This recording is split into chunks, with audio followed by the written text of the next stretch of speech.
व्याकरण रिवीजन करवा रहे थे। अलंकार, अलंकार के प्रकार, शब्दालंकार और अर्थालंकार का परिभाषा। शब्दालंकार में अनुप्रास, यमक और श्लेष अलंकार का परिभाषा और उदाहरण समझा दिए थे। अर्थालंकार में उपमा, उत्प्रेक्षा, रूपक और मानवीकरण अलंकार का भी परिभाषा और उदाहरण समझा दिए थे। आज अतिशयोक्ति अलंकार पढ़ाना है। अतिशयोक्ति, जहाँ किसी कथन को लोक सीमा से बढ़ा चढ़ाकर कहा जाए, जहाँ किसी कथन को लोक सीमा से बढ़ा चढ़ाकर कहा जाए उसे अतिशयोक्ति अलंकार कहते हैं। जब ये लोग बढ़ा चढ़ाकर कहेगा उस पर विश्वास नहीं किया जाएगा, इसीलिए इसका नाम अतिशयोक्ति पड़ा। जैसे हनुमान की पूंछ में लगन न पाई आग, हनुमान की पूंछ में लग न पाई आग, सारी लंका जर गई, गए निशाचर भाग। अर्थात हनुमान के पूंछ में अभी आग नहीं लगी है, लेकिन सभी निशाचर, लंका के जितने भी राक्षस है वो भाग गए, सारी लंका जल गई और राक्षस भाग गए।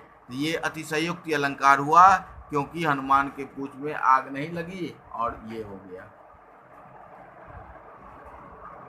उसके बाद राणा ने सोचा इस पार, तब तक चेतक था उस पार। अभी महाराणा प्रताप सोच ही रहे हैं, तब तक उसका घोड़ा नदी के उस पार चेतक चला गया। ये सब अतिशयोक्ति अलंकार का उदाहरण है। और इस अलंकार में प्रश्न जो परीक्षा में पूछा जाता है वह उदाहरण दे दिया जाता है और कहा जाता है लिखने के लिए कौन से अलंकार का ये उदाहरण है, उस अलंकार का नाम लिखे।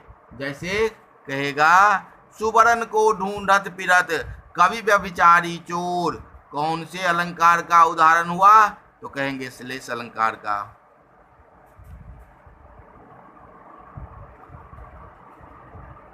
उपमेय में उपमान की संभावना को क्या कहते हैं, तो उसमें 4 अलंकार का ऑप्शन रहेगा, तो उसमें से हम उत्प्रेक्षा अलंकार में टिक लगाएंगे या उत्तर में वही लिखेंगे।